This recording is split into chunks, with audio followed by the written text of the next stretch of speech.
திமுக கூட்டணியில் வந்து அதிக தொகுதிகளை வந்து நாங்கள் கேட்போம்னு சொல்லிட்டு சிபிஎம் சண்முகம் வந்து சொல்லியிருக்காரு மேம். இதை நம்ம எப்படி எடுத்துக்கலாம்? ஒரு இல்லை தேர்தல் நேரத்தில் வந்து ஆதாயம் தேடுறாங்கன்னு எடுத்துக்கலாமா? எப்படி எடுத்துக்கிறது மேம்? இல்லை, எப்போவுமே அவங்க அப்படி தான். கம்யூனிஸ்ட் வந்து தொகுதிகள் கேட்போன்னு சொல்கிறாங்க. ஆனால் இந்த மாநிலத்து பிரச்சனைகள் எத்தனை பிரச்சனைகள் இருந்துச்சு, இந்த பிரச்சனைகளை பற்றியெல்லாம் அன்னைக்கு பேசுகிறதுக்கு அவங்களுக்கு தைரியமே வரல. என்னென்ன பிரச்சனைகள், விவசாயிகள் போராட்டம் நடத்துனாங்க, தூய்மை பணியாளர்கள் போராட்டம் நடத்துனாங்க, செவிலியர்கள் போராட்டம் நடத்துனாங்க, போக்குவரத்து தொழிலாளர்கள் போராட்டம் நடத்துனாங்க, எல்லா தரப்பை சேர்ந்தவங்களும் போராட்டம் நடத்துனாங்க. எல்லாத்துக்கும் மேலே தமிழ்நாட்டில் சட்டம் ஒழுங்கு கெட்டு போச்சு, பாலியல் பலாத்காரம், கஞ்சா, இவ்வளவு சம்பவங்கள் தமிழ்நாட்டில் நடந்துச்சு.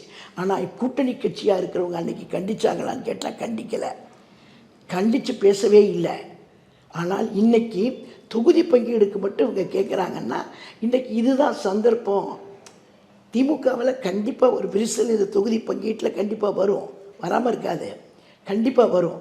ஏன்னா இந்த தொகுதி பங்கீடுன்னு வரும்பொழுது ரெண்டாவது மக்களுக்கு வந்து அந்த கூட்டணி கட்சிகள் எந்த கட்சியாக இருந்தால் கூட மக்கள் பிரச்சனைகளை பேசுகிறதுக்கு முன் வரல.